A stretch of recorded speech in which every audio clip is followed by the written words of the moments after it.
Aujourd'hui, nous allons parler du secret qui a permis au jeu vidéo Left 4 Dead de créer un tout nouveau joueur au sein du jeu vidéo qui, encore aujourd'hui, porte son nom, le Left 4 Dead-like, ou les jeux vidéo comme Left 4 Dead. Alors, Left 4 Dead, qu'est-ce que c'est? C'est un jeu vidéo à la première personne, donc avec le point de vue première personne, de tir dans un univers zombie où 4 joueurs vont devoir survivre ensemble le temps d'un niveau à l'invasion zombie. Qu'est-ce que ce jeu a de spécial? Des jeux à la première personne de tir, il en existe plein. Des jeux de zombies, il en existe plein d'autres. Eh bien, ce qu'il a fait de très différent, et des jeux coopératifs également, il en existe plein. Ce qu'il a fait, c'est qu'il a tout reposé sur un seul principe, la dépendance. Dans les jeux vidéo, si on veut faire en sorte que deux joueurs puissent jouer ensemble, on essaye de faire des personnages complémentaires et on va créer des combos qui ne sont possibles que si on joue à plusieurs. Ici, ces combos n'existent pas. Les joueurs ont exactement le même personnage et ils ont décidé de créer un lien entre les joueurs et de créer cet aspect coopératif en créant un lien de dépendance. Comment ils ont fait? Premièrement, dans ce jeu, il y a beaucoup d'ennemis. Ils ont profité du fait que c'était des zombies, que c'est pas des gens qui nous tirent dessus, et donc vu qu'ils sont inférieurs à nous, on peut en mettre plus. Eh bien, tout simplement, si vous êtes submergé de plusieurs côtés, tout seul, vous ne pourrez pas vous en sortir, puisque si je tire que devant moi et qu'ils arrivent sur les côtés, eh bien c'est fichu. Donc, rien que par ce nombre, on va devoir avoir besoin de ses camarades. Deuxièmement, c'est un peu dans la même idée. Dans certains jeux vidéo, en fait, le jeu triche et il essaye d'aider le joueur. Et donc, les personnages adversaires se déplacent de façon à ce qu'ils soient devant vous. Puisque sinon, si vous vous faisiez attraper par derrière à chaque fois et que vous mouriez toujours par un personnage par derrière, ce serait quelque chose de frustrant. Par exemple, God of War 2018, le nouveau de la franchise, avait un système qui essayait le plus possible d'avoir les personnages qui étaient dans votre champ de vision et qui ne vous tapez que seulement si vous-même vous approchiez des personnages qui étaient derrière vous en reculant. Mais sinon, ils essayaient vraiment de limiter ça. Euh, et bien là, ce n'est pas le cas. Ça n'existe pas. Vous allez être attaqué par derrière. Et donc, avec cette idée d'avoir des ennemis nombreux, eh bien, vous allez tout simplement avoir besoin que quelqu'un vous couvre, puisque vous n'aurez jamais trois murs de chaque côté qui vous protègent et la vie et le champ de vision devant. Ça, c'est également poussé avec le fait que dans le jeu, vous aurez des moments qu'on appelle de hordes, où en fait des hordes d'ennemis très grandes vont affluer sur vous et vous allez devoir tenir. Et le niveau est fait de façon à ce que vous ne puissiez pas vous protéger de tous les côtés, et surtout que des morceaux de hordes entières vont arriver de différents endroits. Donc de nouveau, on va créer cette dépendance par le fait qu'il y a plusieurs points d'intérêt. Autre point très important, on vous offre une deuxième chance. Si vous mourrez, en fait, on va vous faire tomber à terre, les ennemis vont venir vous taper, mais quelqu'un peut vous délivrer en tuant les zombies qui vous tapent dessus, et vous relever. Ça, on peut pas le faire indéfiniment, il y a un temps limité, et c'est pas forcément facile. Il existe plein de façons différentes dans le jeu vidéo de donner une seconde chance aux joueurs.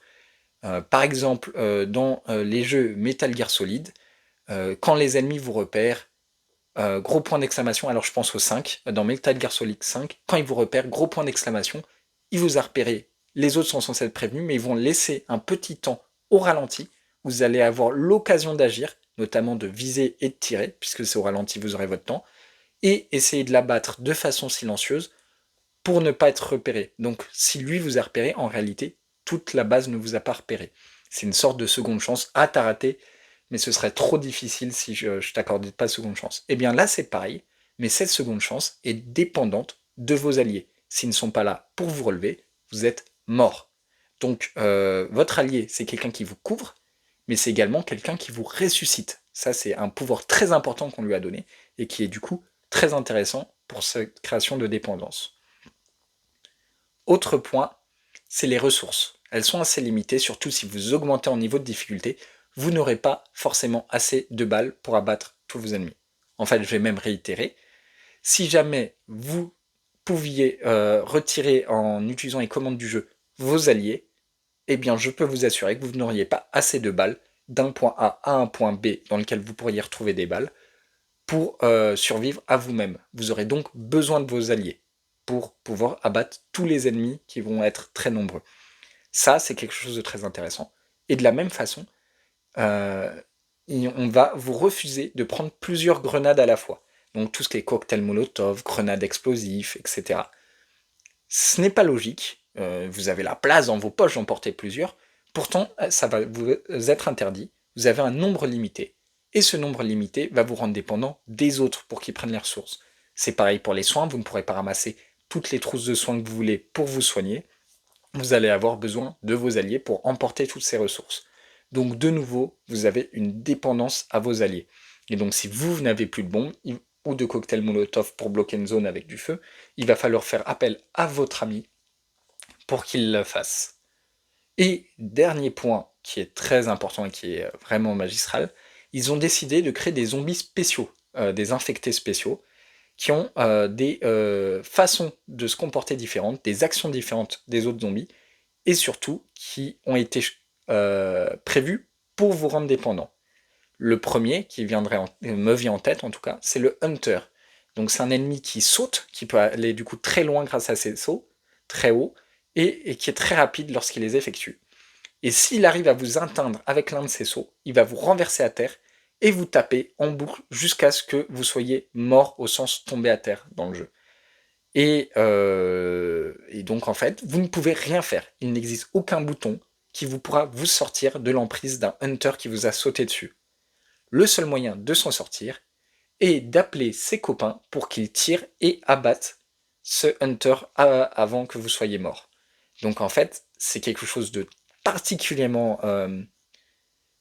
fort et bizarre de retirer autant de contrôle aux joueurs s'il n'y a pas d'autres personnes, si vous n'avez pas d'alliés, ce personnage vous tue d'un seul coup, puisque vous ne pouvez rien faire et qu'il va vous mettre à terre définitivement.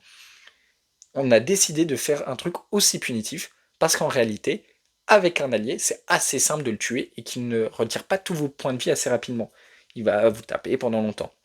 Et donc, hop là, on a fait quelque chose qui est pas si puissant dans le cadre du jeu coopératif, mais qui vous rend totalement dépendant de vos alliés. Si vous vous éloignez trop d'eux, et qu'il va leur falloir du temps pour vous rejoindre, et qu'un hunter vous attrape, c'est fichu. Dans le même style, on va avoir le smoker. Donc c'est un ennemi avec une langue très très longue, et qui va pouvoir utiliser sa langue pour vous attraper, pour vous tirer.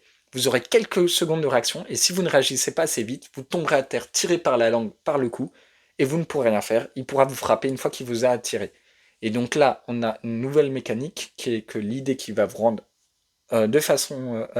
il va vous rendre euh, dans l'incapacité d'agir, mais il pourra également vous déplacer à lui, et donc vous éloigner de vos alliés. Et en fait, tous les personnages vont être réfléchis un peu comme ça, pour créer que de la dépendance aux autres joueurs. Et ces spéciaux, c'est vraiment cette sauce, cette chose qui va être reprise dans tous les Left 4 Dead-like, et qui va créer cette dépendance. Et de toute façon, un Left 4 Dead-like, c'est globalement un jeu coopératif à 4 qui reprend toutes ces mécaniques de dépendance pour vous forcer à agir ensemble. Donc, personnages spéciaux, généralement on a beaucoup d'ennemis dans un Left 4 Dead-like, et personnages spéciaux incapacitants évidemment, ressources limitées, etc. Et on pourra amener d'autres façons de vous rendre dépendant.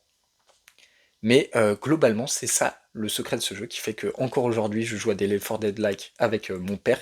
J'ai découvert ce jeu-là avec mon père au collège. Et puis plus de 10 ans après, on continue à jouer à ce type de jeu.